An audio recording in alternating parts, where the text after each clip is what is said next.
Muy buenas tardes a todos. Sean bienvenidos a esta segunda jornada del ciclo de charlas organizado por la Asociación Nacional de Estudiantes de Ingeniería Civil de Chile y estudiantes de la Universidad Católica del Maule. Hoy tenemos con nosotros al profesor Ismael Vera, ingeniero civil, magíster en hidrosistemas y doctor en ciencias ambientales, que actualmente se desempeña como profesor en la Universidad Católica del Maule. El tema que nos presentará hoy trata sobre la reutilización de aguas residuales. Les recordamos que este evento está siendo transmitido en YouTube, donde pueden dejar sus preguntas en el chat. Y sin más que agregar, dejo con ustedes al profesor Ismael. Ya, ¿me escuchas, Marcelo, correcto? Sí, se escucha. Ya, bueno, buenas tardes a todos. Un gusto, agradezco a la asociación la invitación. Espero que, digamos, dentro del horario la charla no sea tan aburrida, todos tómense un café, entreténganse, pero igual espero que le demos la importancia al tema de lo que vamos a discutir hoy, ¿vale? Como bien lo decía Marcelo, yo soy profesor adjunto de la Facultad de Ciencias de la Ingeniería en la Universidad Católica del Maule, adscrito principalmente a la Escuela de Ingeniería Civil. Entonces voy a hacer la proyección.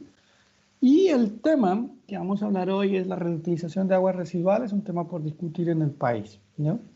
Entonces la presentación tiene 4 partes principales. La primera es, vamos a hablar un poco sobre las aguas residuales. Voy a pegarme un poco más el micrófono para que se escuche mejor. Y lo que significa el concepto de recuperación de recursos y ese cambio de visión que se requiere en el tratamiento del agua residual. Le vamos a hablar un poco de introducción a la reutilización, el concepto clásico de reutilización de efluentes. Le vamos a hablar un poco del escenario nacional en el país, en Chile en general, y algunas reflexiones finales sobre el tema. Entonces, para iniciar, vamos a hablar de las aguas residuales, concepto general de recuperación de recursos. Entonces, cuando hablamos de aguas residuales, básicamente decimos que es todo tipo de residuo líquido o sólido combinados con agua que es desechado por un proceso de actividad y que no posee un valor económico para el proceso de actividad misma. ¿Okay? Entonces ahí aparecen diferentes tipos de aguas residuales, como las aguas grises, las aguas negras, las aguas residuales domésticas. Básicamente aquí las aguas grises son todas las aguas jabonosas que producimos en el hogar.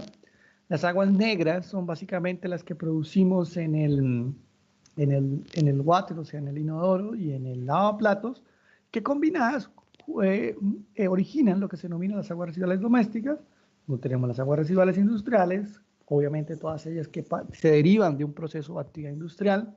Las aguas de escorrentía, que son las aguas de lluvia, cuando se incorporan en el sistema de alcantarillado, si se trata de un alcantarillado combinado, en el caso de Chile recuerden que se habla más de alcantarillados separativos, y todo esto mezclados se denominan aguas residuales municipales en el argot del castellano en general, pero en Chile también se conocen como aguas servidas. Entonces, nuevamente, un poco aquí recordar, nuevamente los residuos líquidos domésticos, que son los que se originan en las instituciones, el comercio y las residencias. Luego tenemos nuestras aguas residuales industriales y luego tenemos nuestras aguas de precipitación e infiltración, como lo comenté, cuando todas estas se canalizan y se ponen dentro de un tubo, originan lo que se denomina agua residual municipal o agua servida.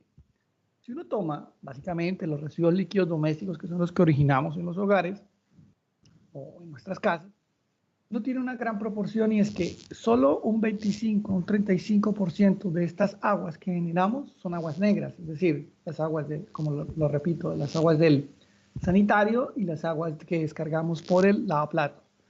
Por el contrario, la mayor fuente de agua cuando estamos en las casas, es decir, de aguas residuales, son las aguas grises. Representan en proporción entre el 65 al 75% del agua residual generada en un hogar. ¿Y cuánta es la cantidad de agua que se produce? En general, en el caso de Chile, en la literatura se habla en general en el mundo entre 100 y 400 litros habitante al día, los que dependen de diferentes factores como el clima, la capacidad socioeconómica, diferentes cosas adicionales. Luego, en el caso de Chile, por lo menos nosotros analizando datos de plantas de tratamiento de aguas residuales, en el caso de la zona sur, digamos a nivel urbano, entendiendo urbano, como todo aquel centro poblado de mayor de 2.000 habitantes, estamos hablando de una producción de más o menos alrededor de 170 litros habitante al día, y en el caso de Chile rural, más o menos unos 160 litros habitante al día. Insisto, entendiendo la división entre urbano-rural como un límite de 2.000 habitantes o de cobertura de 2.000 habitantes del sistema de tratamiento. ¿Pero de qué están compuestas estas aguas? Bueno, aquí está el agua servida, es una foto típica que yo siempre presento en todas mis charlas, y es para mostrar que que el agua servida está de una gran cantidad de componentes, como es la materia orgánica, y se mide, digamos, se evalúa su calidad a través de parámetros como la de BO5 y la de QO, sólidos, a través de un parámetro como los sólidos suspendidos totales, nutrientes a nivel macro y micro, como es el nitrógeno y el fósforo, por ejemplo, patógenos, por ejemplo, la concentración de coliformes fecales, y microcontaminación o microcontaminantes principalmente de tipo orgánico, como esa molécula que ven ahí, que es una hormona, que es el 17-beta-estradiol, que están en concentraciones muy bajas si los comparamos con, por ejemplo, los nutrientes, los sólidos o la materia orgánica. Pero cuando uno ve esta imagen, uno dice, ¿cómo un residuo como este que vemos acá, que tiene un nulo valor estético, que genera olores y que causa vectores, puede utilizarse para algo, o puede revalorizarse, o puede reutilizarse, que es un poco el objetivo de esta charla? Entonces, está claro que esto que tenemos acá no lo podemos descargar al medio ambiente porque genera una presión fuerte sobre los ecosistemas. Por tanto, requiere un tratamiento. Y en este tratamiento, el tratamiento en general, está concebido, tiene tres partes. La primera es la recolección, el sistema de alcantarillado por donde transportamos los residuos líquidos desde la fuente generadora hasta una instalación física que denominamos planta de tratamiento de aguas residuales o de aguas servidas en el caso chileno. Y también tenemos la tercera parte, que es cómo restituyo yo esta agua tratada al ecosistema.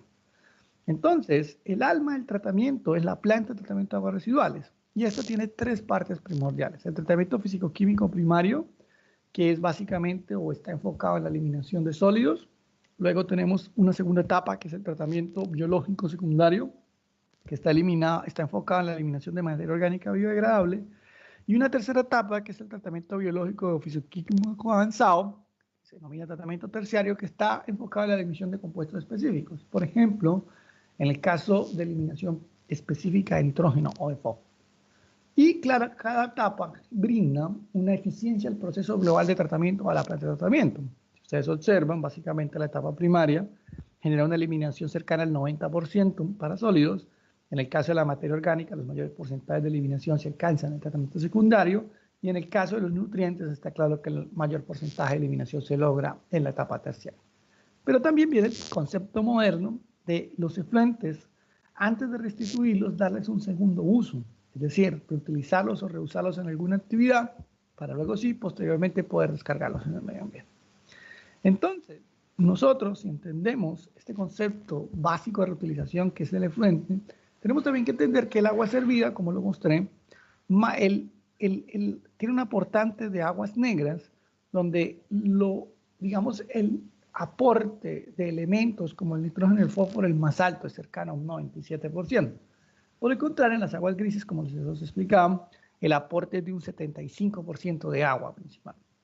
Entonces, si uno toma las diferentes tecnologías de tratamiento con una base biológica, uno puede hablar de tecnologías basadas en procesos anaerobios, pero de tecnologías basadas en procesos aerobios, y también podríamos hablar de tecnologías naturales, que si bien su base biológica también es aerobia o anaerobia, tiene un principio un poquito diferente respecto a la matriz donde se realiza el tratamiento. Entonces, si uno toma esto, que puede obtener del agua servida, a partir de ese residuo que nosotros veíamos, entonces puede tener energía para la producción de calor y la producción de energía eléctrica, esto principalmente con tecnologías anaerobias. Puede obtener nutrientes debido al contenido de nitrógeno y fósforo que tienen principalmente, digamos, nuestras heces o nuestros desechos que van incorporados en las aguas negras. Se puede obtener a través de lodo estabilizado y esterilizado, que puede obtenerse a partir de las tecnologías aerobias. Precipitación en forma de estrudita, que se puede obtener a partir de tecnologías anaerobias. Y el concepto contenido en el agua, que es básicamente el concepto clásico de reutilización del efluente. También puede obtener agua, claramente, que es el efluente del sistema de tratamiento, que era el que mostraba en la diapositiva anterior, que es el concepto clásico de reutilización.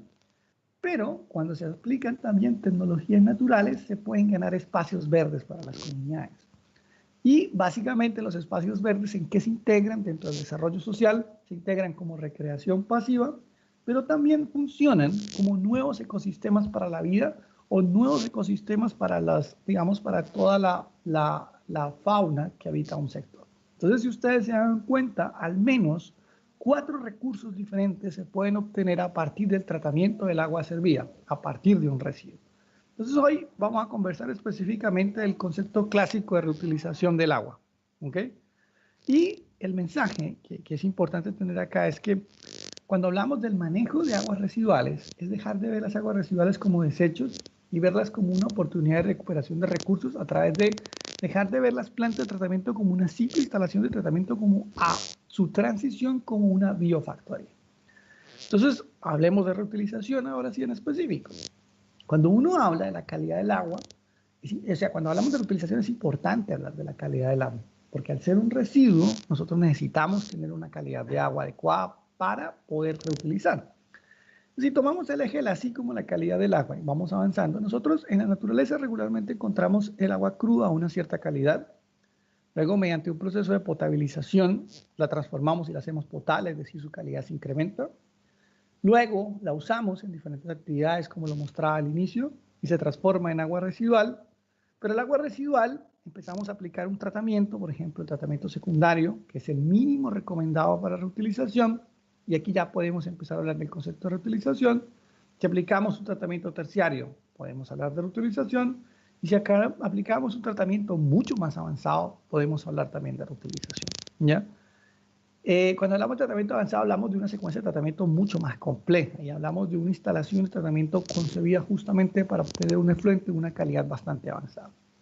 Entonces, la aplicación de reutilización, es decir, ¿para qué queremos reutilizar al agua? Debe ser acorde al nivel de tratamiento que realicemos. Entonces, cuando hablamos de categorías de reutilización, básicamente este señor Asano, que es uno de los grandes padres de esto, lo dividió en 7 categorías. La primera es el riego agrícola, la segunda es el riego de áreas verdes. Dentro de los cuadros ven algunos ejemplos de en qué se puede, digamos, en qué se puede aplicar. La tercera es el reciclaje industrial y la reutilización. La cuarta es la recarga de acuíferos. La quinta son los usos recreacionales y ambientales. La sexta es los usos urbanos no potables. La séptima es la que, digamos, sería la más restricta o la más fuerte desde el punto de vista de percepción pública, que es la reutilización potable. Pero siempre es importante tener en cuenta que cuando se reutiliza agua, indiferentemente de la categoría, es importante avisar qué tipo de agua es el origen que nosotros tenemos. Entonces, cuando uno habla de criterios, está claro que para cualquiera de estos usos que están definidos acá, de este marco global, es importante, nuevamente, reitero, el aspecto de la calidad. Y la calidad se debe regular desde 3 aspectos principales, o cuando se piensa en cómo la calidad del agua, reutilización debe ser. Uno debe enfocarse primero en la protección de la salud pública, y básicamente es cómo se analizan parámetros microbiológicos para evaluar riesgos biológicos de corto plazo y cómo se analizan compuestos químicos para evaluar riesgos biológicos de largo plazo.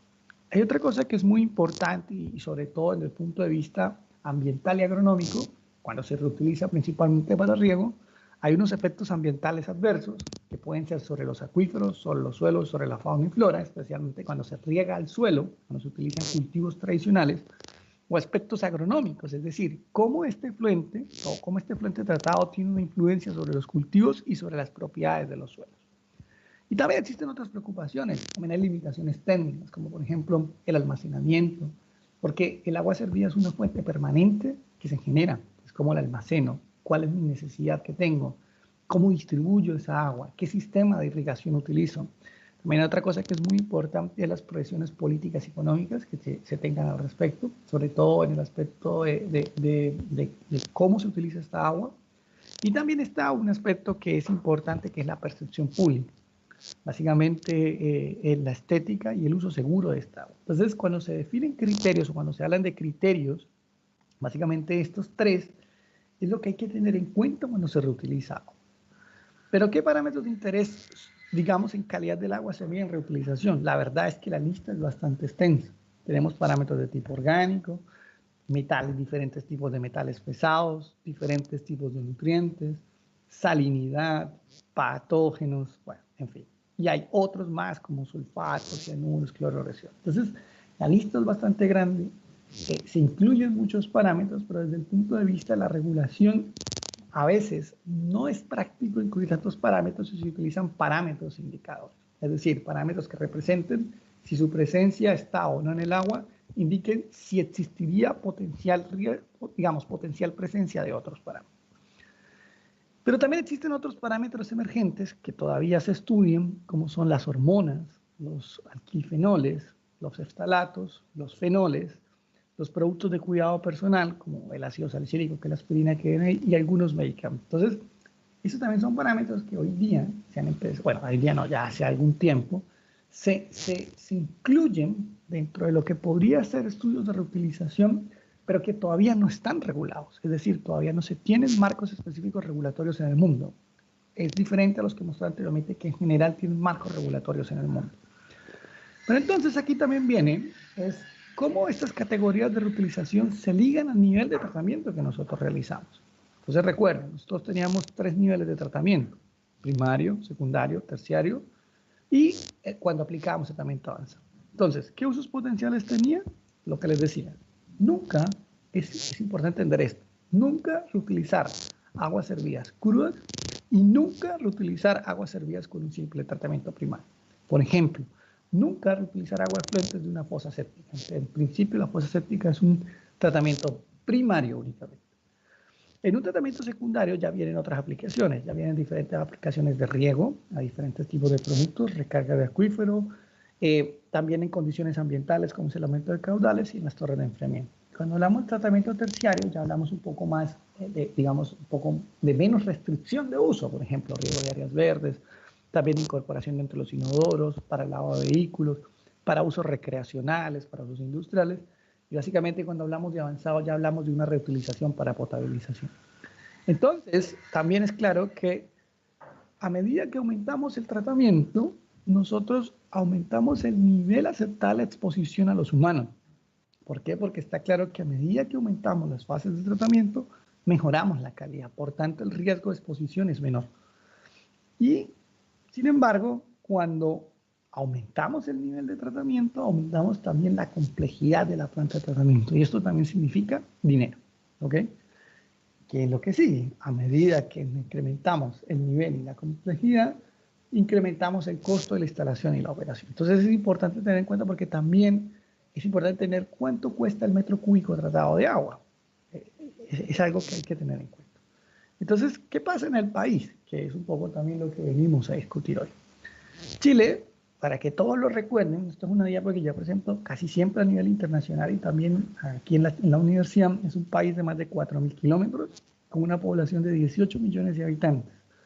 Tiene un área superficial de unos más o menos 750.000 kilómetros cuadrados y está caracterizado por una población urbana que es de cerca del 88% y solo un 12% de población rural. Claro, esto es el marco global del país. En regiones particulares como nosotros aquí en la región del Maule, donde la incidencia de población rural es superior al 25%. Si uno lo mira también en condición climática, el país tiene 3 zonas muy marcadas. La zona norte, que es un gran desierto, y eso no todos lo saben, es el desierto de Atacama, con precipitaciones medias inferiores a 100 milímetros, que principalmente se concentran en la cordillera de los Andes, y zonas prácticamente secas como las zonas centrales, los valles centrales de la zona norte y las zonas costeras, donde prácticamente nunca llueve.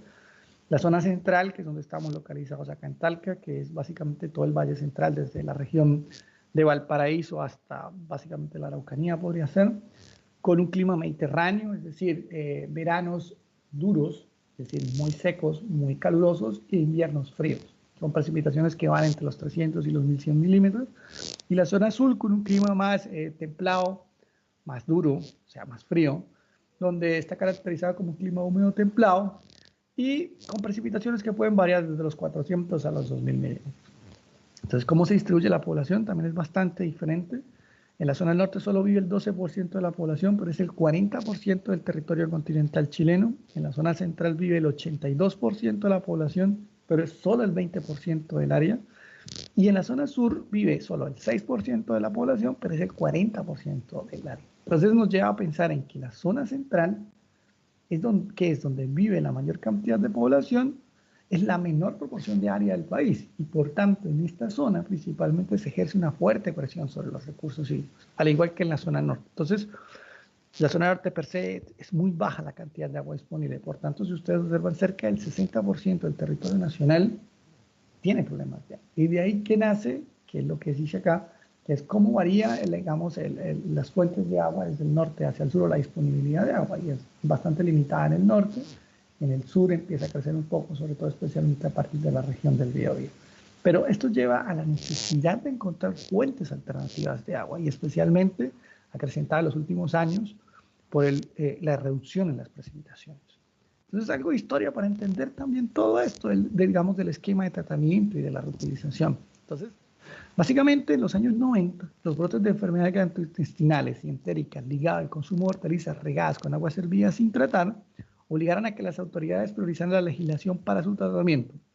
Y esto uno lo podría definir cuando lo enmarca en reutilizaciones, que es una primera etapa de la reutilización en la agricultura chilena, pero reutilización de agua servida sin tratar. Y esto, insisto, no se debe hacer.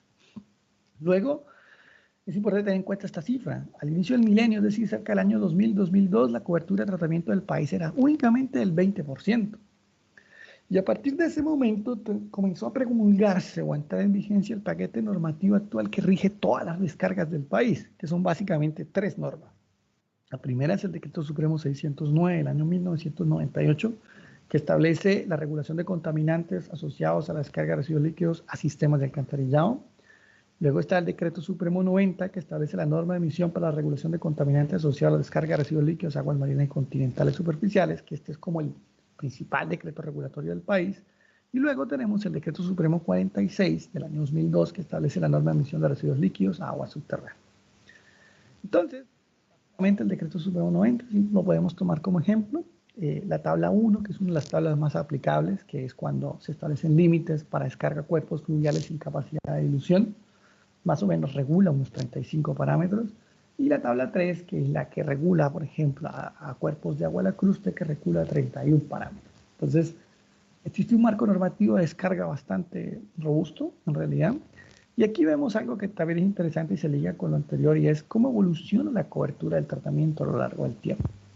Y si ustedes observan, el gran salto de cobertura de tratamiento, esto estoy hablando de las ciudades, se origina entre el año 2000 y el año 2006, que es el año en que entra en vigencia la aplicación del Decreto Supremo 90. Básicamente se pasa de una cobertura del 20% a una cobertura del 80%.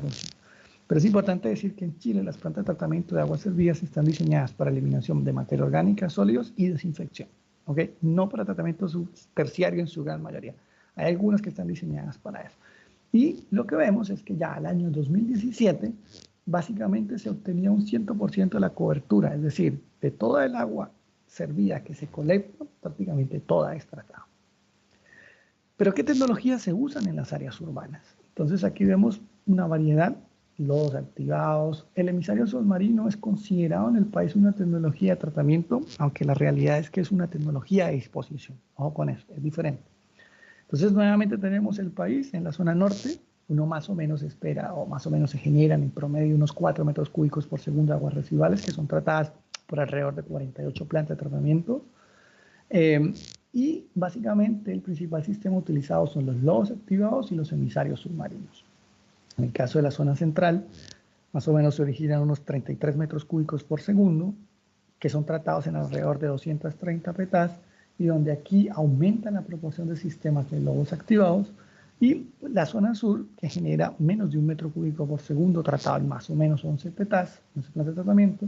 Nuevamente, el sistema que más se utiliza son los lodos activados. Entonces, los lodos activados es la tecnología que más se utiliza dentro del sistema de tratamiento del país. Esto, como les decía, genera una cobertura superior al 99%.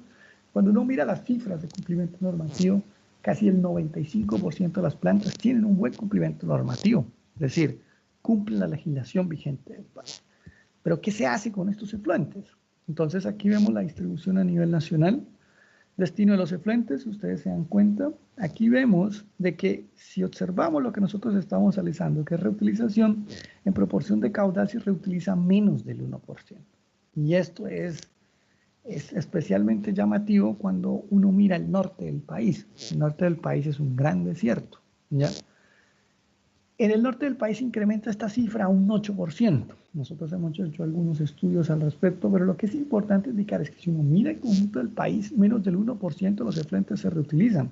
Cuando uno tiene más o menos un potencial de reutilización del 38%.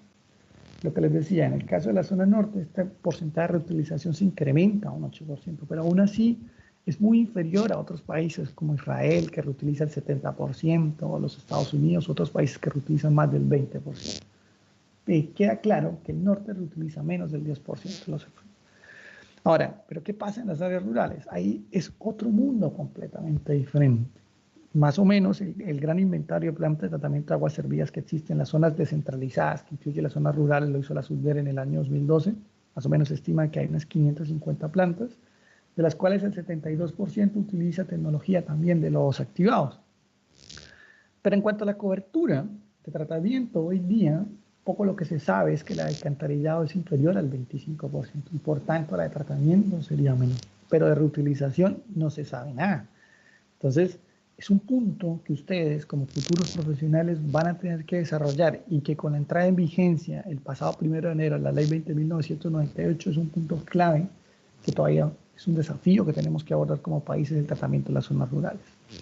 Pero esta mejora está claro que se debe hacer con opciones tecnológicas más sustentables y acordes con la realidad del mundo rural. Los lodos activados son un sistema que funciona bien para el tratamiento del agua servida, pero que es un sistema que tiene una complejidad mecánica y de requerimientos de energía que realmente en algunas situaciones los hacen muy complejos de manejar por las comunidades rurales.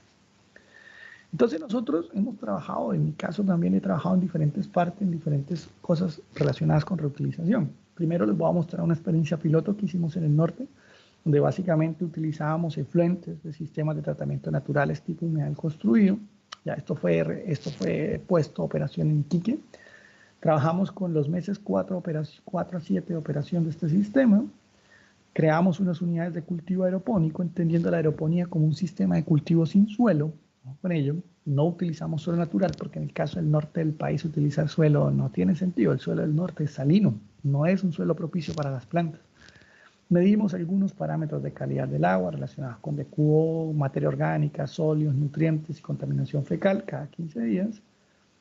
En estas unidades cambiamos el agua cada 7 días y en las unidades, dado que era un sistema recirculante de agua, medíamos pH y conductividad eléctrica 3 veces por semana.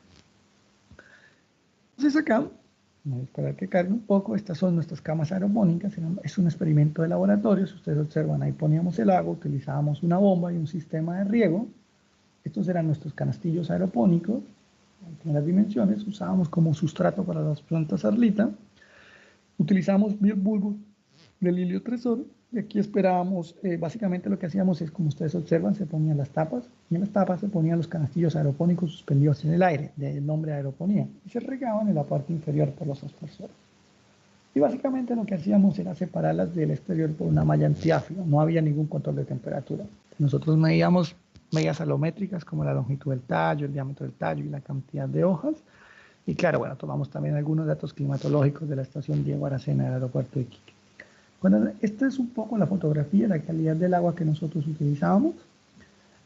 Básicamente, aquí es una caracterización que hicimos. Uno lo que podría entender en general acá es que sí o sí debe mejorarse la calidad del agua, especialmente en lo que tiene que ver con coliformes. Y es claro, porque el humedal construido únicamente es para eliminación de materia orgánica y de sólidos en la forma en que lo habíamos concebido. Y también requiere un poco de mejora en cuanto a la materia orgánica. Nosotros si seguimos analizando la calidad del agua del riego como la teníamos acá, dado que era como un sistema de almacenamiento, básicamente encontramos que el pH aumenta significativamente entre el día 0 y el día 3, pero siempre está por debajo de 9.5 unidades, que es como el límite máximo para agricultura. En el caso de la conductividad eléctrica es bastante alta y esto es porque las aguas residuales del norte en general tienen una conductividad eléctrica alta por el alto contenido de iones que tiene el agua. Básicamente tendríamos un efecto sobre los cultivos. Entonces, cuando se seleccionan algunos tipos de cultivos, en el norte hay que tener en cuenta este efecto de salinidad. ¿Cómo se desarrolla el cultivo que seleccionamos? Este cultivo fue seleccionado porque justamente había experiencia previa de tolerancia a la salinidad. Básicamente encontramos alturas que teníamos 2 unidades experimentales entre 0,5 y 0,6 metros, con algunas características, como les decía, altura entre 0,5, pero sin embargo, lo que podemos ver es que la calidad comercial para exportar es mayor a 0,65. Por tanto, estas flores que producimos bajo estas condiciones no alcanzarían la calidad comercial de exportación. Es decir, solo se podrían comercializar nacionalmente. El diámetro entre 0,6 y 0,7 centímetros también bastante bien. En general, los dos módulos presentan una altura bastante similar, de 4 a 5 botones florales por planta, que es bastante esperable. unas 73 hojas en promedio y 10 hojas en promedio con problemas de necrosis foliar, sobre todo en la base de la planta. El desarrollo del cultivo, aquí lo vemos un poco más visualmente, cómo fue adaptándose desde el día 0 hasta el día 50, 60 y 70, que fue los días en que hicimos los cortes de las flores. ¿Ya? Cuando miramos incidencia de factores ambientales, nosotros nos dimos cuenta de que la temperatura en general es uniforme en el norte, entre 12 y 20 grados, bastante buena para los cultivos. La óptima para el cultivo es 8,23, o sea, en realidad está en un rango óptimo de cultivo. La humedad relativa, sí, ahí empezamos a tener algunos problemas porque en el norte baja bastante, entre un 55 y un 85%, y las óptimas para el cultivo son entre un 80 y un 85%. Hay otras especies florales que pueden llegar a soportar otros tipos digamos, de esto, pero en general esta planta no. Y al parecer en general la humedad relativa tiene más influencia más que en el desarrollo de la planta como tal, en la post cosecha. Entonces, pero aquí sí encontramos que la radiación solar es uno de los principales limitantes en el norte. La intensidad de la luz es bastante alta comparado con otros sitios del planeta. Y básicamente hay gente que ha investigado que el efecto del sombreamiento es bien importante. Y esa es una de las grandes conclusiones que tuvimos, es que sí o sí para cultivar este tipo de flores en el desierto se necesita sombreamiento. En cuanto a la eficiencia hídrica, esta es una de las cosas interesantes que nosotros encontramos allá, y es que es un cultivo muy eficiente. Esta forma de cultivo aeropónicamente es bastante eficiente. Básicamente los mayores consumos están en la etapa de inicio y en la parte intermedia. Hay algunos, digamos, diferencias que se tienen ahí por el crecimiento.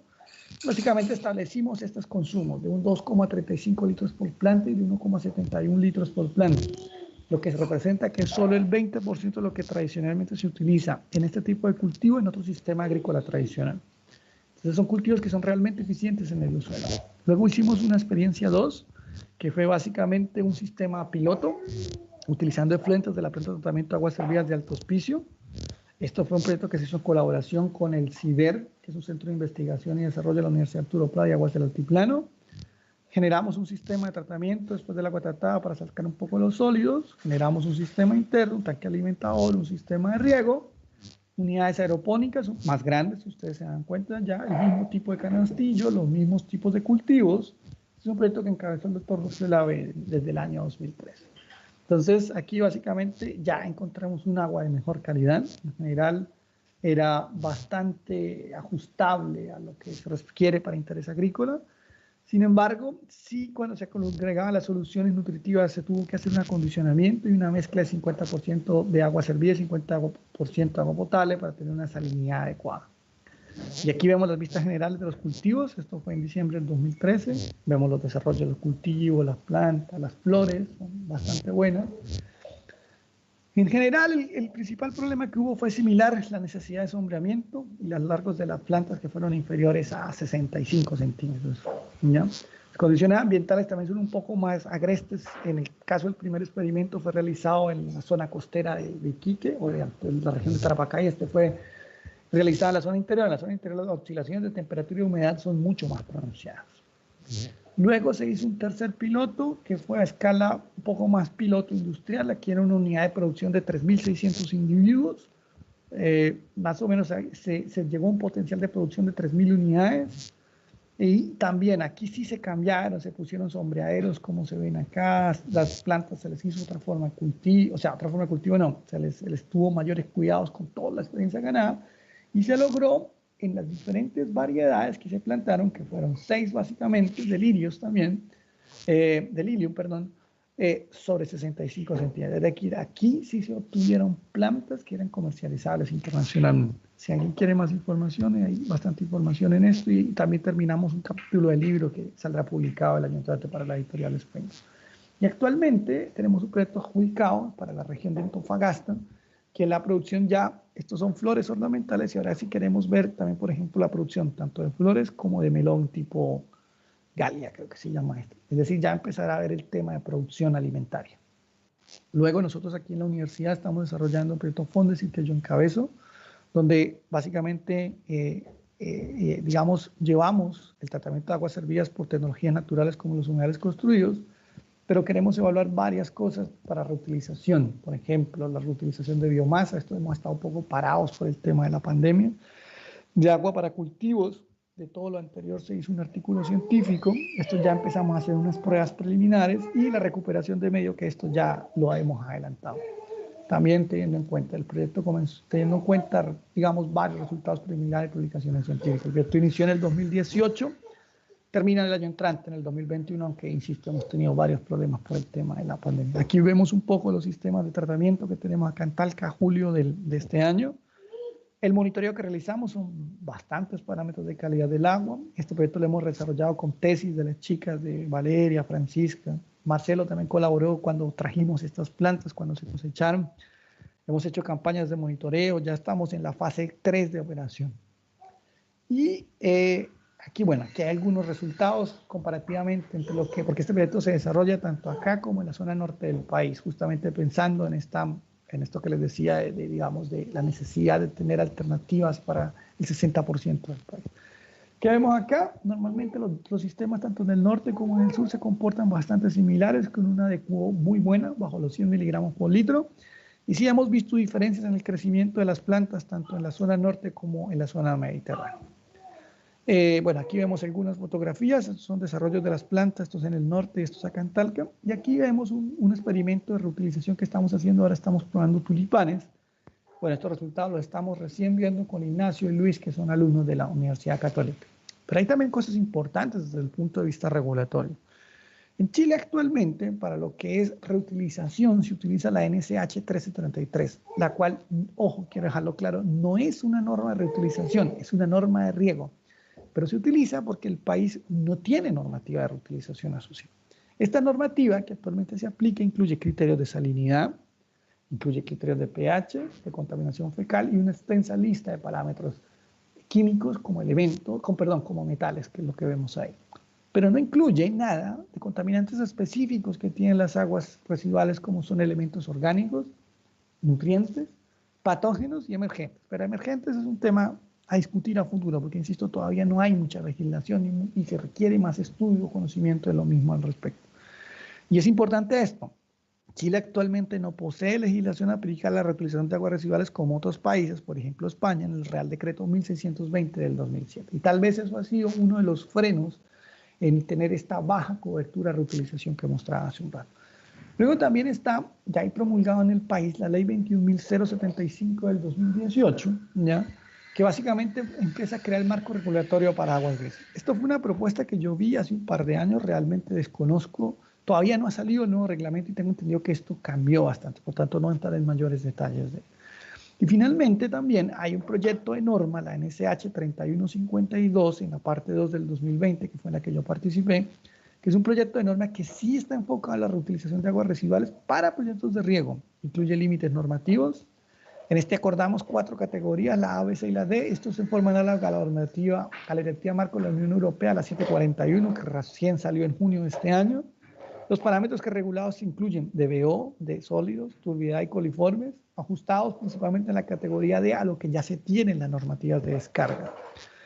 En esta norma se dan algunas recomendaciones de tratamiento, también se dan recomendaciones para el manejo del agua y esta norma está en edición final por parte del Instituto Nacional de Normalización. En realidad el INN está trabajando en un paquete normativo completo que incluye todo lo que es la planificación, desarrollo, control de proyectos de reutilización agrícola y también está trabajando en paquetes normativos para la utilización de aguas lluvias y la reutilización con fines industriales.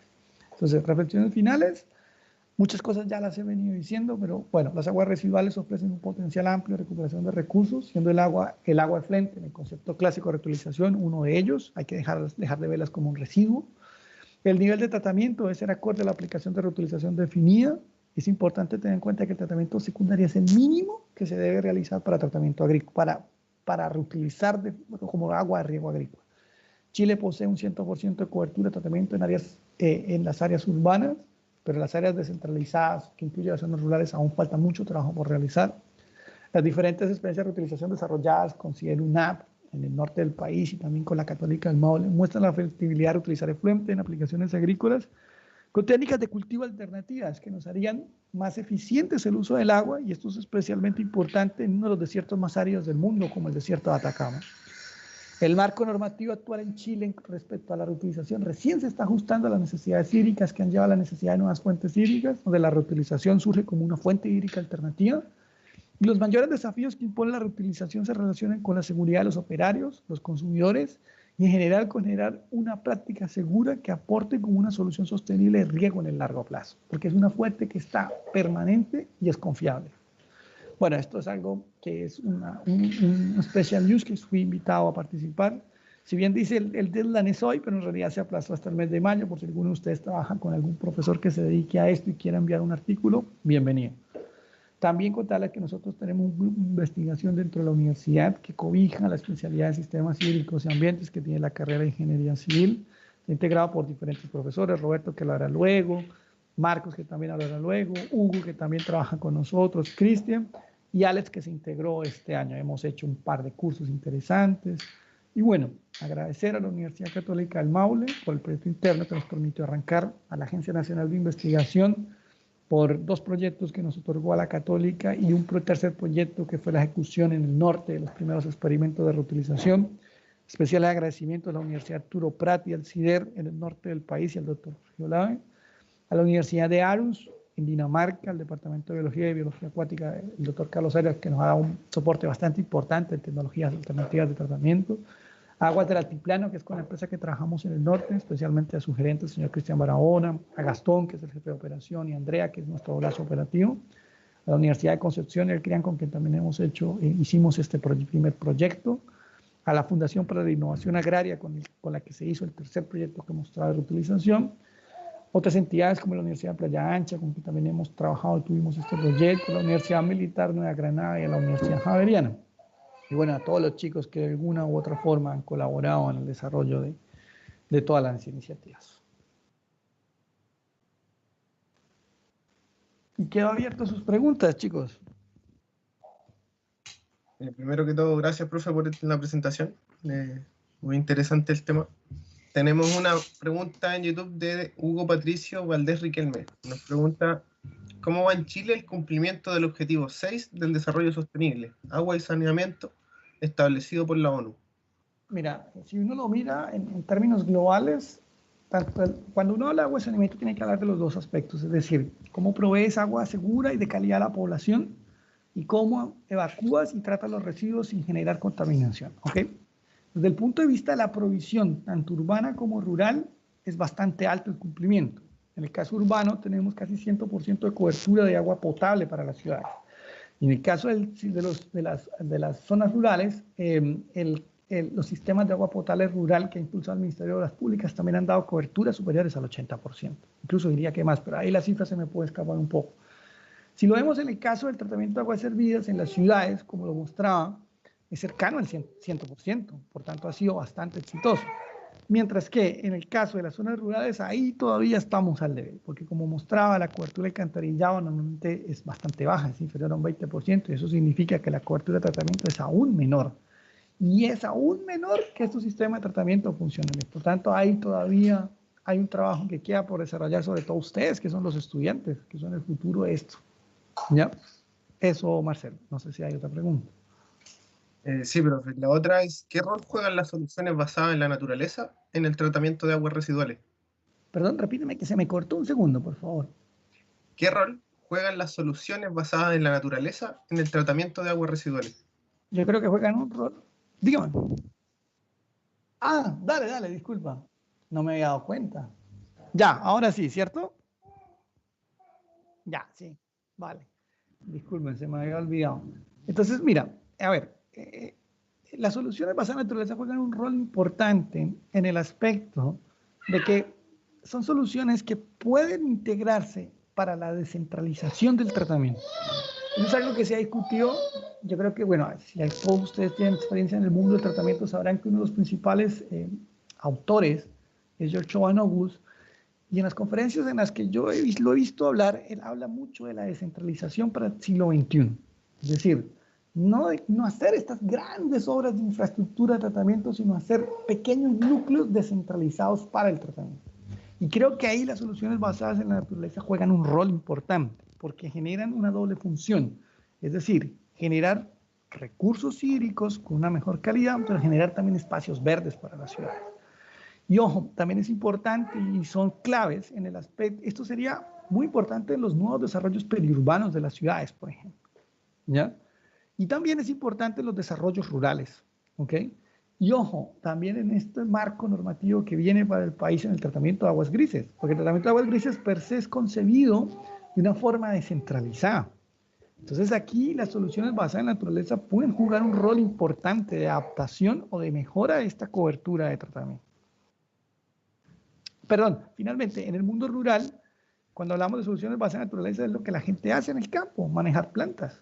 Entonces es algo a lo que ya están habituados. Por tanto, tiene un potencial grande de aplicación ahí. Ya, profe, esas serían las preguntas que teníamos. Ya. Mira, para agregar, cuando hablamos un poco de soluciones basadas en la naturaleza, países como Francia, Dinamarca, ya hoy día, por lo menos en Francia, hay más de 1000 sistemas operativos de soluciones basadas en la naturaleza, que dan cobertura a buena parte del saneamiento rural del país. Eso. Ya, profe. Muchas gracias por su tiempo y por la presentación. Y nos dejamos invitados a la jornada de mañana, donde va a exponer el profesor Marcos Bueno, que él viene a hablar sobre un tema del cambio del uso de suelo y el impacto que genera en el cambio climático. Así que lo esperamos mañana en la nueva jornada. Muchas gracias por su participación. No, gracias a ustedes por la invitación. Saludos.